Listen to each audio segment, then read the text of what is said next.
Jadi video ini diambil dari video Donditan pada umumnya, dan nanti ada beberapa video lain yang saya ambil dari Ipung Atria juga. Nah, teman-teman, sebelumnya saya harus menjelaskan bahwa di thumbnail saya sudah bilang bahwa ini mualaf gak ada obat. Ini adalah sebutan yang disematkan kepada Jesslyn, dan bukan saya yang ngomong, tetapi ini dari Mualaf Center Ayah Sofia yang menaruh judul mualaf nggak ada obat. Dan nggak ada obat, dan saya pakai istilahnya bahwa memang beneran nih orang nggak ada obat. Karena begitu ngawur dan begitu salahnya pengajaran kekristenan yang dia sedang koar-koar di channel-channel para polemikus muslim ini.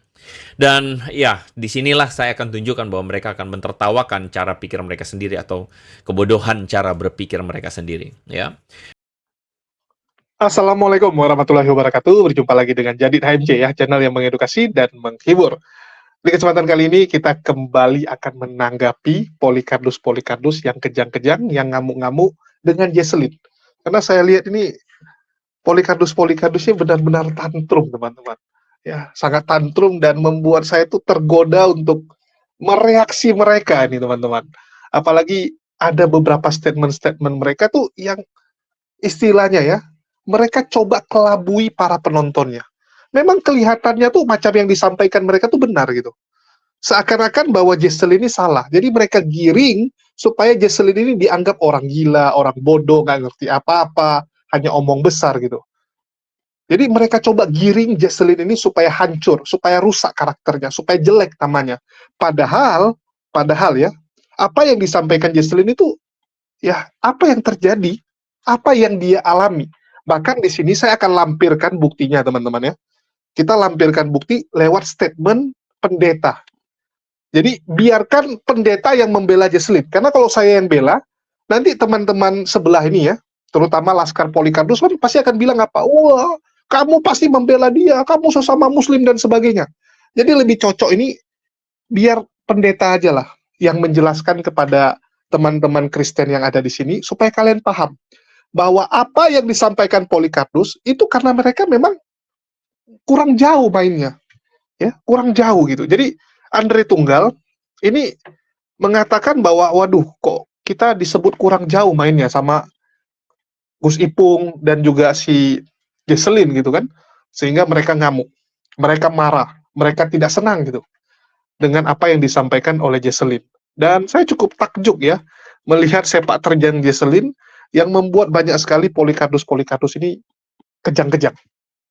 Ini membuat saya makin pingin ya untuk cepat kolaborasi, untuk mengundang Jesselyn untuk ngobrol bareng, podcast bareng. Kalau bisa mungkin kita akan tarik Jesselyn untuk ikut terjun di dunia debat. Apalagi kemarin ada pernyataan dari Jesselyn yang siap untuk membela imannya, termasuk berdiskusi dan berdebat dengan para Polikardus. Dan salah satu yang ditantang adalah si Andre Tunggal ini. Dan Andre Tunggal belum jawab. Saya sampai bingung gitu. Bukankah Anda pintar? Bukankah Anda adalah seorang apologet, pembela iman Anda? Tapi kok diajak diskusi secara akademis nggak berani ya? Cukup mengejutkan ini. Cukup mengejutkan. Jadi Polikardus ini ya kerjanya cuman bacot-bacot tapi nggak berani untuk berdiskusi secara langsung. Nah, ini kan membuat nilai negatif sebenarnya buat kalian. Kalau bisa ya tunjukkanlah kemampuan kalian ini ya. Oke, di sini kita akan reaksi satu video ya, pernyataan dari dua orang yang mereaksi Jesselyn mengenai baptisan yang dilakukan Jesselyn sampai 7 kali. Nah, jadi ini salah satu yang cukup kontroversi ya, di mana awal-awal saya nonton juga agak bingung gitu, tapi setelah saya telusuri, saya cek, oh benaran rupanya ya. Jadi di sini Andre Tunggal mengatakan mualaf baptis 7 kali dan 3 fitnah bodohnya terhadap ajaran Kristen. Jadi Andre menuduh Jesselyn ini memfitnah ajaran Kristen, mengeluarkan statement pernyataan bodoh gitu kan, pernyataan bodoh karena mengatakan dibaptis 7 kali. Wah, dibaptis 7 kali ya. Apakah benar bisa dibaptis 7 kali? Bahkan ada yang nulis nih, baptis 7 kali itu baptis apa renang ya? Ya mungkin nyelam-nyelam teman-teman. Ya nyelam-nyelam tuh 7 kali. Oke, nanti kita akan tanggapi. Nah, ini yang dari Andre Tunggal. Terus juga ada dari si Didit Yuli ya, Tante Didit Yuli yang lucu. Fix, mualaf ini anggota Gereja Sesat Indonesia, dibaptis 7 kali ya. Jadi menurut Didit Yuli, kalau ada orang yang dibaptis 7 kali, itu artinya anggota Gereja Sesat Indonesia. Artinya ada gereja sesat ya. Artinya secara tidak langsung Didit Yuli mengakui bahwa ada yang namanya gereja sesat. Gereja Sesat Indonesia. Wow, ternyata gereja sesat itu benaran ada guys. Ya, benaran ada. Oke, kita coba dengarkan dulu lah pernyataan kedua orang ini. Nanti baru kita tampilkan fakta yang terjadi, yang disampaikan oleh pendeta, biar mereka nih benaran tahu. Karena memang kurang jauh nih dua orang main. Oke, kita putarkan dulu pernyataan mereka teman-teman ya. Tolong disimak baik-baik. Kalian catat kalau perlu, jangan di skip supaya dapat poinnya. Karena kita nggak putarkan full kok, ini cuma cuplikan aja. Yang sedang kritisi adalah cara pikirnya yang saya sebut bodoh. Menyebut cara pikir yang bodoh adalah hal yang sah-sah saja karena yang saya sedang kritisi adalah cara pikirnya dan bukan orangnya. Ya, jadi saya berharap Anda nggak baperan, kaum lompat pagar nggak usah baperan karena Anda pun sendiri suka ganggu-ganggu kami. Ya, nggak usah baperan kalau saya mengatakan bodoh cara pikir kalian. Ya. Lalu berikutnya kita akan segera membahas tentang bagaimana baptis 7 kali. Kristen macam apa ini yang dialami oleh seorang mualaf Jesslyn? Saya pikir ini adalah satu hal yang perlu untuk dibahas karena berhubung begitu banyak sekali teman-teman yang sudah komentar tentang baptis 7 kali, dan ini sangat mengganggu orang-orang Kristen. Mari kita saksikan bagaimana Jesslyn mengaku baptis 7 kali. Dibaptis 7 kali. Benar 7 atau 9? Oh sorry, suaranya kegedean ya, saya kecilin sedikit. Kita lanjutkan. Dibaptis 7 kali. Benar 7 atau 9? 7 kali. 7 kali. Kenapa itu? Ada apa itu? Nah, ini untuk dasar fondasinya ya. Kok bisa ada orang yang dibaptis berkali-kali? Ya. Ini karena posisinya saya bukan masuk sebagai orang awam. Saya masuk sebagai part dari penyembah. Ya. Penyembah tertinggi. Ya. Penyembah tertinggi. Karena di gereja itu hal yang paling khusyuk, hal yang paling penting adalah keseluruhan proses ibadah tersebut. Nah, yang di member-member itu semuanya itu harus sudah dikuduskan istilahnya. Ya. Kenapa saya harus dibaptis sampai 7 kali? Karena saya yang memegang setengah dari alur penyembahan dan setengah dari ibadah. Kalian bisa mengerti khotbah atau tidak, kalian bisa hati kita akan bisa terbuka untuk bisa mendengarkan khotbah dengan baik adalah jika penyembahannya itu benar dan tepat. Nah, itulah kenapa saat saya berpindah gereja dan di situ saya memegang posisi pianis utama, saya harus dibaptis ulang. Itu kenapa saya bisa baptis sampai 7 kali dan punya 7 nama baptis yang berbeda. Seingat saya nama saya itu ada Esther. Iya, Esther. Satu tuh Esmeralda. Satunya lagi Elianos atau sesuatu. Saya lupa. Yang ketiga saya lupa. Berarti yang komentar seperti itu mainnya kurang jauh ya? Ya, komentar seperti itu awam. Kita disebut main kurang jauh, bro. Kita disebut awam, bro, sama Jesslyn, si penyembah yang tertinggi. Anyway, tadi beberapa teman-teman udah langsung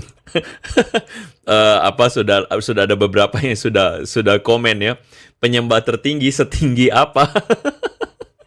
Ya, lalu ada teman kita Purnomo mengatakan Jess sudah setara kerub Yahudi, malaikat maksudnya ya. Si Esmeralda. Oke, kita lanjutkan ya. Mualaf Jesslyn ini mengaku sudah dibaptis 7 kali karena dia adalah bagian penyembahan tertinggi katanya ya. Jadi Jesslyn ini percaya bahwa dia harus dibaptis. Kalau teman-teman mendengar apa yang dia baru sebutkan, dia percaya bahwa dia harus dibaptis ulang setiap kali pindah gereja dan pindah pelayanan. Kenapa? Karena kalau lengkapnya itu adalah dia mengatakan, oh dia ini tiap gereja punya ajaran beda, jadi dia mesti baptis jadi segel gitu loh. Jadi kira-kira begitu. Esmeralda sih the best ya, Esmeralda ya.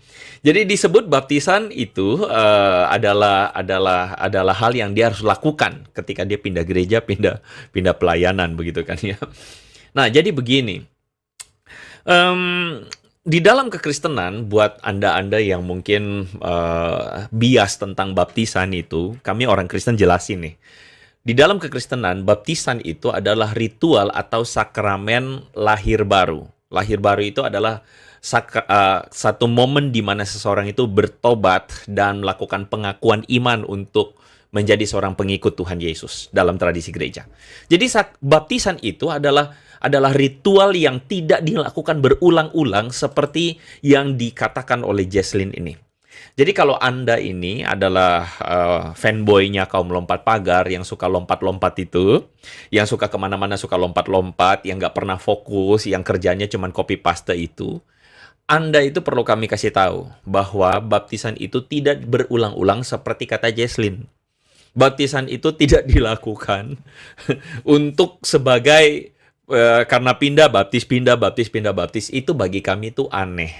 Ya silakan bagi Anda, kalau misalnya Anda merasa Jesslyn ini penyembah tertinggi, Anda suka dengan kata itu, lalu Anda mengatakan dia ini baptis 7 kali menunjukkan dia udah keren banget, ya ambil aja dah gitu. Kami nggak apa-apa kok, kami nggak masalah ya.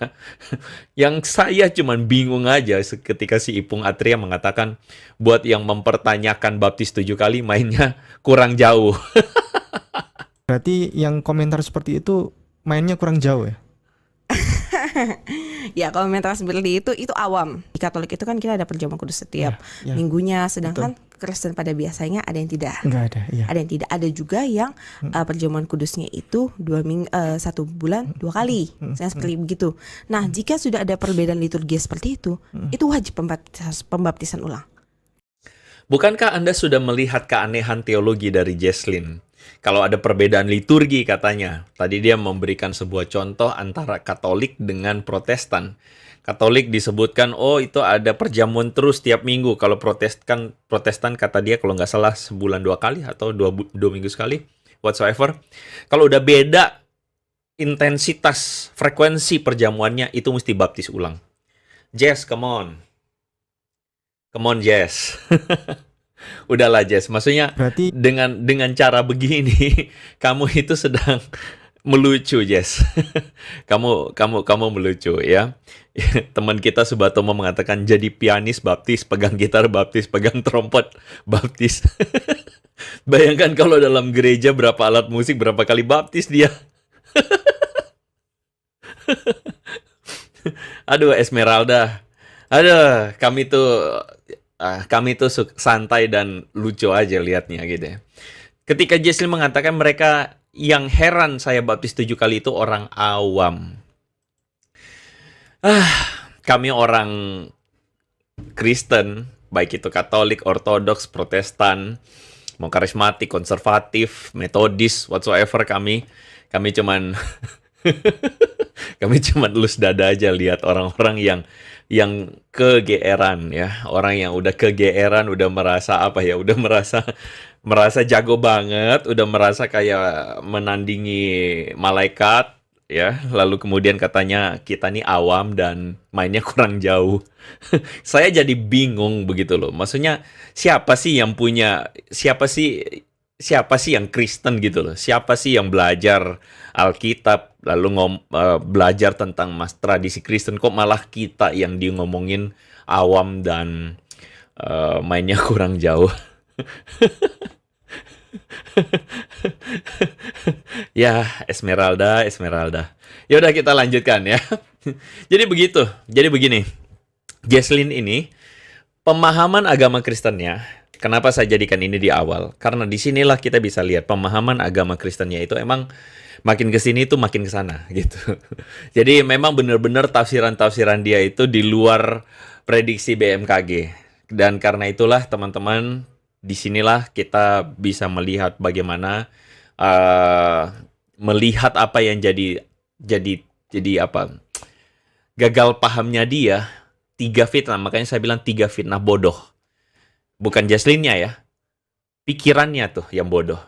Cara pikirnya tuh, gagal pahamnya tuh, termasuk boleh saya katakan fitnahnya yang bodoh.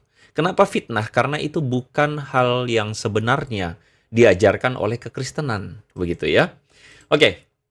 Nah, teman-teman, ada teman kita Michael Ivan mengatakan BMKG kalah prediksinya sama si Jess. Ini dari Esmeralda jadi Ferguson.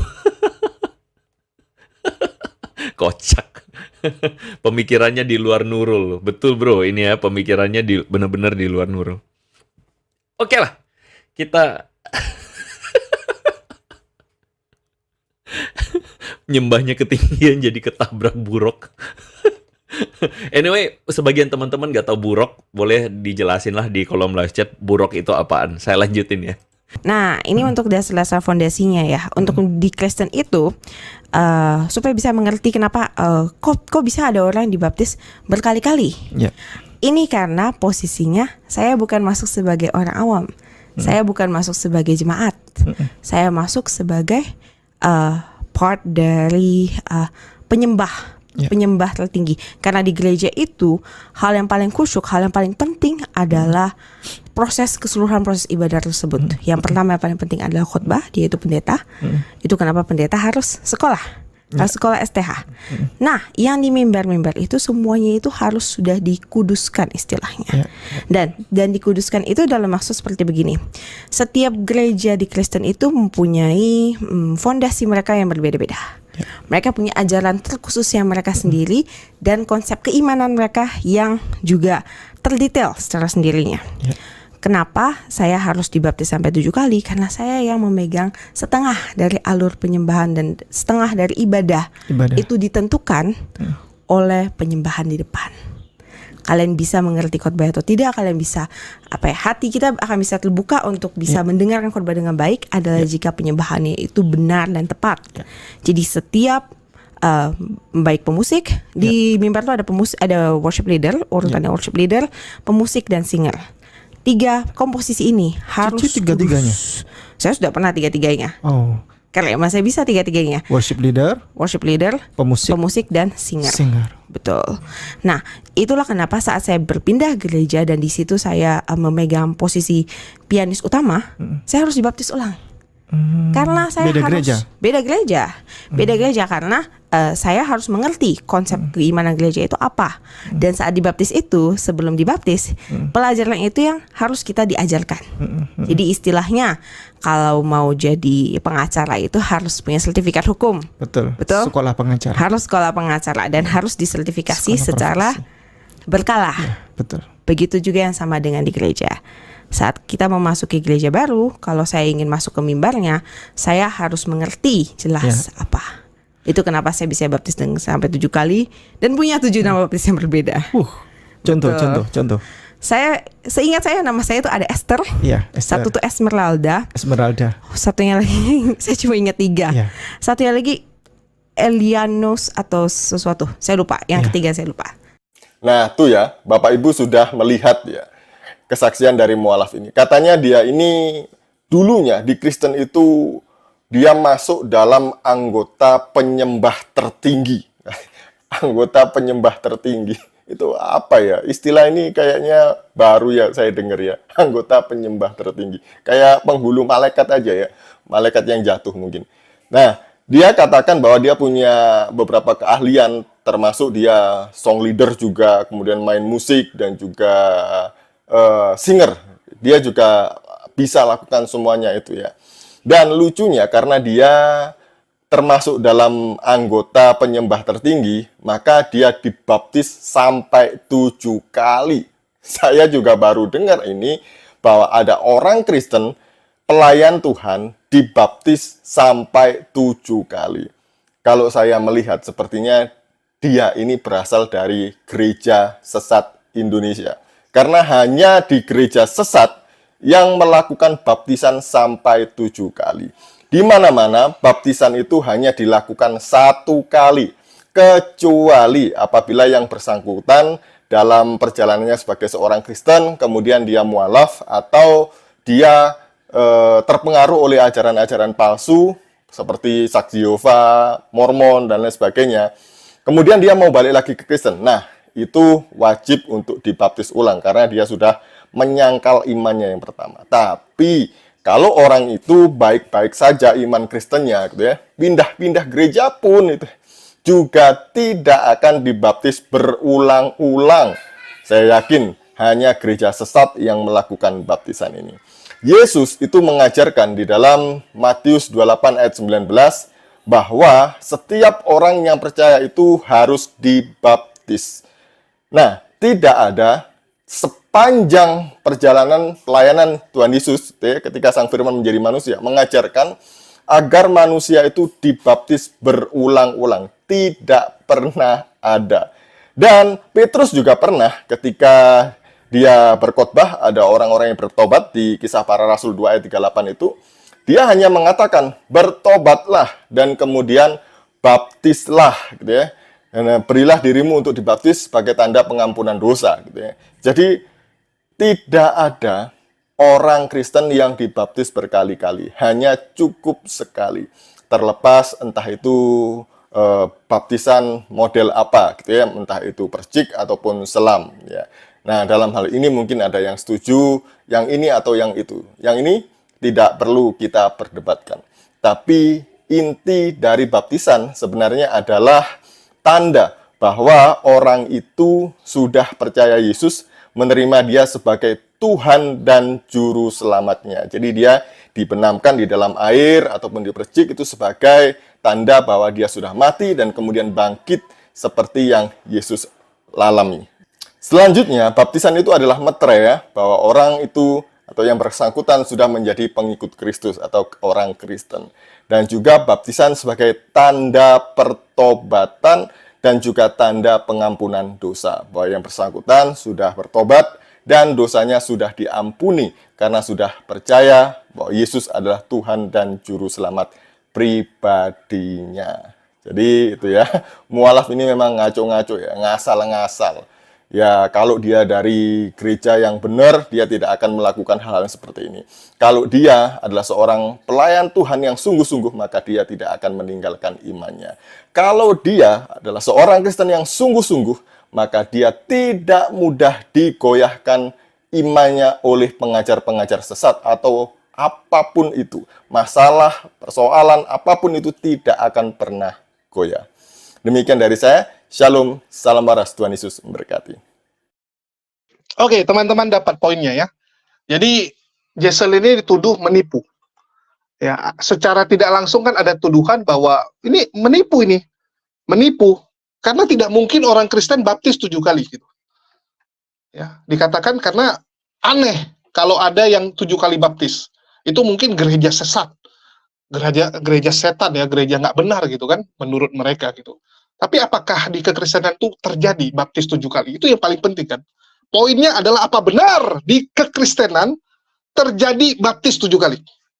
Nah, ini teman-teman Kristen harus tahu. Teman-teman Kristen harus belajar. Ya. Di sini saya ingin memberikan kesaksian. Ya, memberikan kesaksian bahwa ada orang yang dibaptis sampai 7 kali. Bahkan lebih juga ada. Kok bisa gitu ya? Jadi memang ada kondisi-kondisi tertentu yang membuat orang bisa baptis berkali-kali. Contohnya apa? Ya, contohnya apa teman-teman? Contohnya kasus seperti yang dialami teman saya. Jadi teman saya itu, dia sangat suka ke Yerusalem. Dia setiap tahun ya, hampir setiap tahun dia pergi ke Yerusalem. Saya sampai bingung gitu. Dia nggak ke Amerika, belum pernah ke Amerika. Ya, terus ke Eropa baru sekali. Tapi ke Yerusalem tiap tahun gitu. Padahal ke sana tuh 40 juta sampai 50 juta ikut turnya. Jadi saya bilang daripada ke Yerusalem tiap tahun, kenapa nggak dipakai ke Amerika? Pergi ke negara lain gitu. Nggak bosan apa ke Yerusalem tiap tahun gitu. Saya sampai nanya ke dia, ya, mending ke Jepang, ke negara lain gitu. Karena sama gitu turnya, 40-an juta gitu. Dia bilang nggak, dia memang suka ke Yerusalem. Dan setiap dia ke Yerusalem, teman-teman, dia dibaptis di Sungai Yordan gitu. Jadi kan, kalau kalian ikut tur ya, tur ke Holy Land, ke Israel, itu nanti ada dibawa ke Sungai Yordan. Nanti di Sungai Yordan tuh akan diberikan kesempatan untuk dibaptis. Bagi yang mau ya, yang mau dibaptis silahkan gitu. Dan biasanya rata-rata orang pengen, kan merasakan pengalaman gitu. Merasakan bagaimana dibaptis di sungai yang sama, ya, tempat dengan Yesus dibaptis. Tempat Tuhan mereka dibaptis gitu, Sungai Yordan.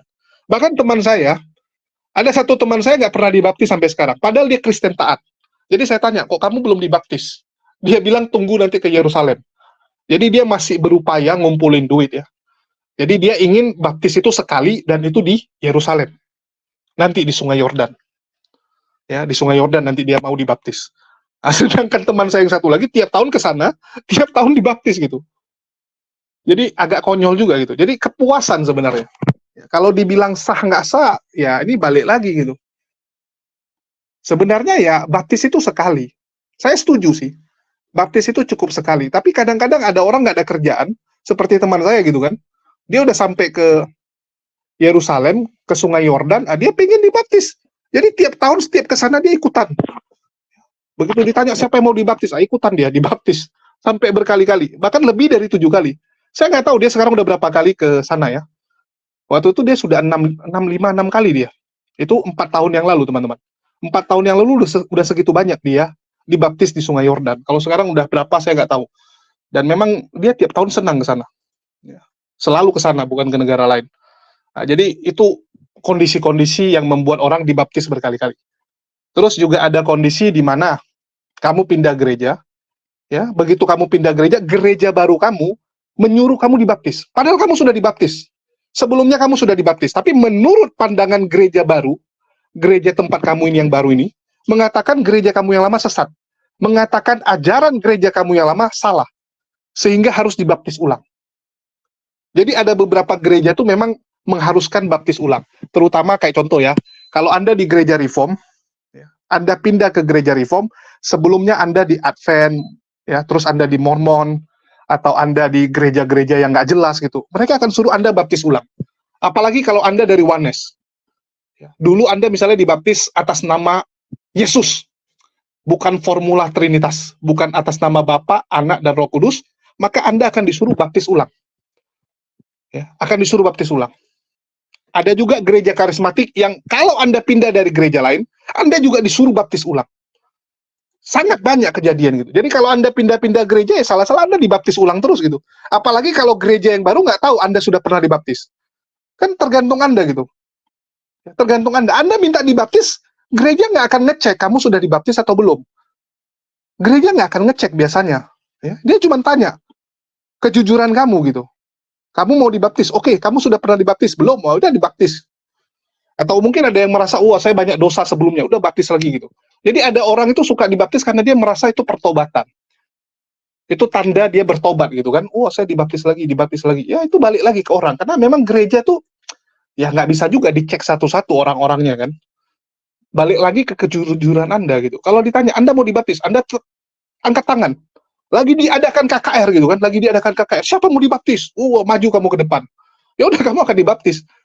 Terus setengah tahun lagi ada KKR di gereja lain. Siapa mau dibaptis? Anda maju lagi. Ya Anda dibaptis lagi. Anda akan dibaptis lagi. Itu akan terjadi berulang-ulang gitu. Jadi biasa aja gitu. Ya, biasa aja yang seperti itu. Terus bahkan ya, kita ingat di tahun lalu, ini ada satu pendeta ngamuk-ngamuk. Ya, salah satu pendeta ngamuk-ngamuk, banyak sih pendeta yang ngamuk sebenarnya. Jadi tahun lalu itu ada KKR yang dilakukan oleh Ko Philip Mantova di Kota Kupang. Ya, di Kota Kupang, di mana di KKR tersebut Ko Philip membaptis banyak sekali orang. Banyak sekali orang yang dibaptis dan orang tersebut adalah orang Kristen dari gereja lokal yang ada di sana. Orang-orang tersebut sudah pernah dibaptis. Di gereja yang lama, di gereja lokal tersebut sudah dibaptis. Dan begitu ikut acara KKR Ko Philip, dibaptis lagi. Dibaptis lagi ulang. Ini membuat pendeta, Muriwali, Esra Soru, Mel Atok, yang lain-lain bersuara gitu. Apa-apaan gini kan? Baptis ulang. Nah, bahkan kalian lihat judulnya nih ya. Baptisan ulang ngawur Philip Mantova. Nah, jadi memang terjadi teman-teman.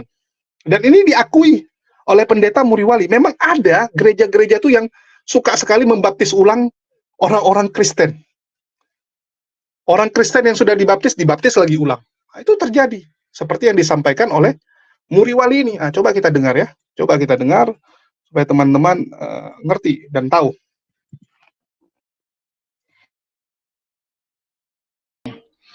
Apa yang dilakukan Philip Mantova ya. Philip Mantova di Kota Kupang ya, saudara ya.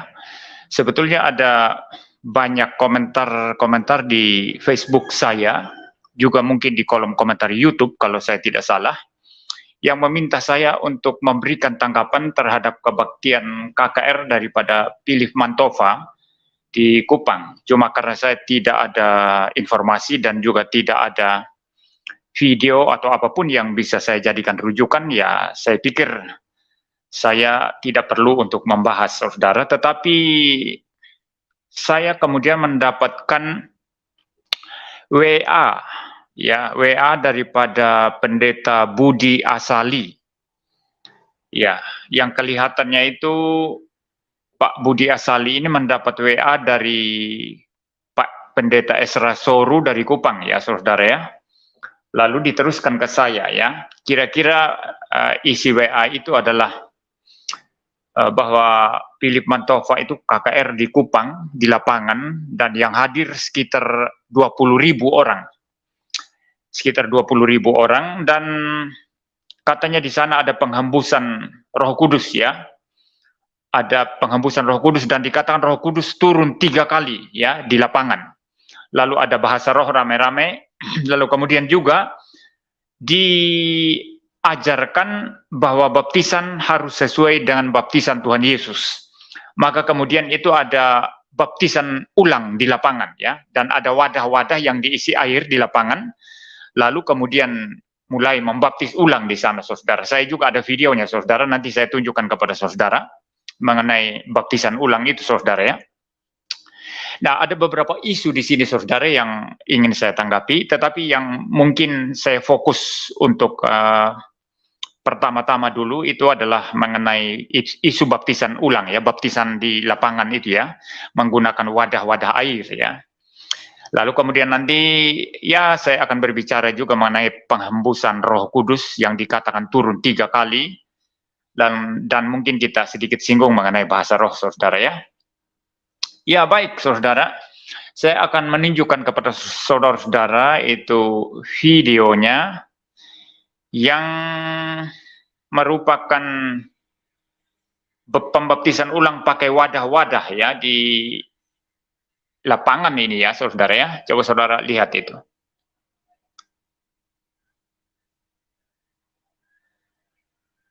Ya, mudah-mudahan jelas, ya, saudara, ya. Nah, itu ada baptisan, saudara, ya, pembaptisan ulang itu, saudara. Jadi katanya harus dibaptis sesuai dengan cara Tuhan Yesus, begitu. Jadi kelihatannya itu mungkin bagi orang-orang yang sudah dibaptis percik, kemudian dibaptis ulang, saudara, ya. Ya, saya kira cukup itu, ya, saudara. Dan mari kita mulai sekarang. Saya berbicara mengenai baptisan. Baptisan ini apa sih sebetulnya, saudara, ya? Pertama-tama, baptisan itu tidak menyelamatkan. Karena baptisan tidak menyelamatkan, saudara, maka seseorang yang sudah dibaptis, entah pakai cara percik ataupun pakai cara selam, tidak boleh dibaptis ulang lagi. Kecuali yang membaptis itu adalah gereja bidat. Misalnya saksi-saksi Yehova, misalnya Mormon, ya, atau bidat-bidat lainnya, ya, dan menurut saya termasuk Jesus only atau Oneness Pentecostalism, ya. Jika dibaptis di dalam aliran-aliran bidat ini, maka kita perlu atau wajib membaptis ulang mereka yang sudah dibaptis di tempat-tempat bidat tadi, ya. Tetapi kalau seseorang berada di gereja yang Trinitarian, yang membaptis di dalam nama Bapa, Anak, dan Roh Kudus, dan selama gereja itu percaya Alkitab adalah firman Allah, percaya Tuhan Yesus adalah juru Tuhan dan juru selamat satu-satunya, dan lain sebagainya, ya, kita tidak perlu membaptis ulang. Bahkan baptisan gereja Katolik Roma tidak perlu diulang jikalau seseorang berpindah dari gereja Katolik Roma ke gereja kita, gereja Protestan. Tidak perlu dibaptis ulang, karena baptisan yang diadakan di dalam gereja Katolik Roma atas nama Bapa, Anak, dan Roh Kudus itu sah adanya. Jadi, kalau dibaptis oleh gereja-gereja yang memang Trinitarian yang membaptis dalam nama Bapa, Anak, dan Roh Kudus, sejauh itu dijalankan di dalam satu sakramen baptisan, entahkah menggunakan baptis percik atau baptis selam, itu tidak boleh diulang. Nah, kenapa tidak boleh diulang, saudara? Karena memang baptisan air itu adalah simbol. Itu tidak menyelamatkan, saya katakan tadi. Tetapi itu adalah simbol. Ya, teman-teman sudah dengar ya. Jadi ada beberapa poin ya yang memang teman-teman Kristen tuh harus tahu. Sebenarnya ya kalian nggak perlu dibaptis ulang kalau formula dari gereja yang lama saat membaptis Anda sudah benar. Cuman ya, ini kan dia bilang kalau Anda dari gereja yang bidat itu wajib. Ya, kalau Anda dulunya di gereja bidat atau gereja yang sesat, Anda wajib dibaptis ulang. Yang jadi masalah adalah antar gereja sering sekali mengatakan gereja Anda yang sebelumnya itu sesat. Jadi Anda pindah dari A ke B. Nanti yang B itu bilang, wah gereja Anda yang sebelumnya itu sesat. Gereja Anda nggak benar, Anda harus dibaptis ulang. Dibaptislah ulang Anda.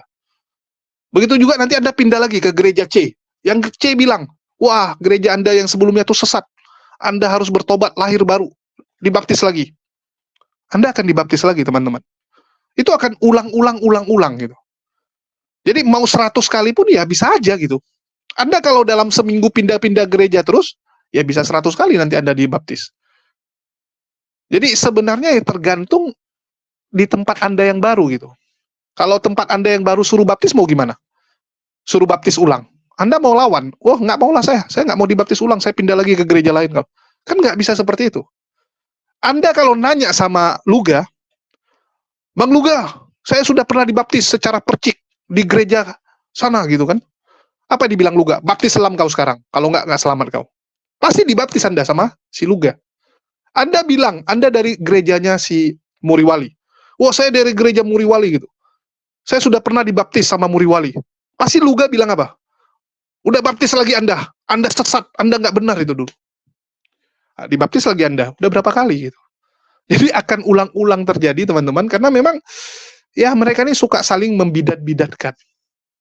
Sama seperti Muriwali bilang kan, kalau Anda dari gereja bidat, Anda pindah ke gereja yang benar, Anda harus dibaptis ulang. Masalahnya antar mereka selalu mengatakan gereja Anda yang lama sesat. Ini yang susah gitu. Selalu kan, wah gereja Anda yang lama nggak benar gitu. Nah, maka Anda akan dibaptis ulang-ulang gitu. Ya, jadi wajar aja gitu. Wajar aja gitu. Terus dibilang, tadi ada tuduhan ya kepada Jesselyn, wah dia kan penyembah tertinggi, jadikan ol-olokan gitu. Ya, padahal maksud dari Jesselyn ini, posisi dia adalah worship leader. Worship leader itu adalah yang membawa pujian dan penyembahan. Kalau dibilang di karismatik ya, itu yang membawa hadirat Tuhan. Jadi kalau worship leadernya nggak benar, hadirat Tuhannya lemah biasa. Jadi memang ini satu posisi yang sangat penting, sangat harus diisi oleh orang yang holy, orang yang kudus gitu kan. Kalau diisi sama orang bejat, ya hadirat Tuhan nggak hadir. Yang ada nanti roh setan yang hadir, kan bahaya. Jadi memang worship leader ini posisi yang ya benar-benar harus dijaga. Ya, hidupnya harus benar, bagaimana dia nanti melakukan pujian penyembahan tuh benar-benar harus kusyuk gitu. Harus kena. Jadi kalau dia dibaptis ulang-ulang ya bisa jadi ada keraguan dari gereja barunya bahwa dia di gereja sebelumnya tuh sesat. Jadi disuruh baptis ulang lagi gitu. Bukan karena pindah pegang dari gitar jadi pegang biola atau pegang apapun gitu, bukan karena alat musiknya, tapi gereja barunya itu menganggap bahwa dia ini harus dibaptis ulang supaya suci gitu. Jangan terkontaminasi ajaran-ajaran sesat di gereja dia yang lama. Bisa jadi seperti itu kan. Ya. Jadi baptis 100 kali, 10 kali, 20 kali itu hal yang biasa.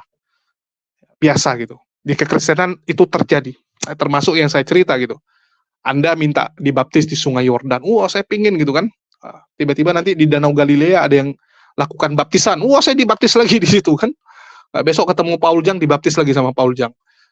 Terus ketemu Luga bilang, wah Paul Jang tuh sesat.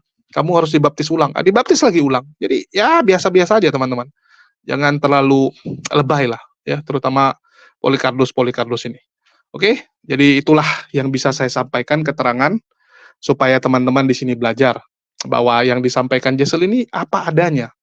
Bahkan menurut pendeta Muriwali ya memang terjadi ada gereja-gereja tertentu yang hobi sekali membaptis ulang orang-orang. Ya, hobi mereka itu baptisin orang, termasuk si Luga.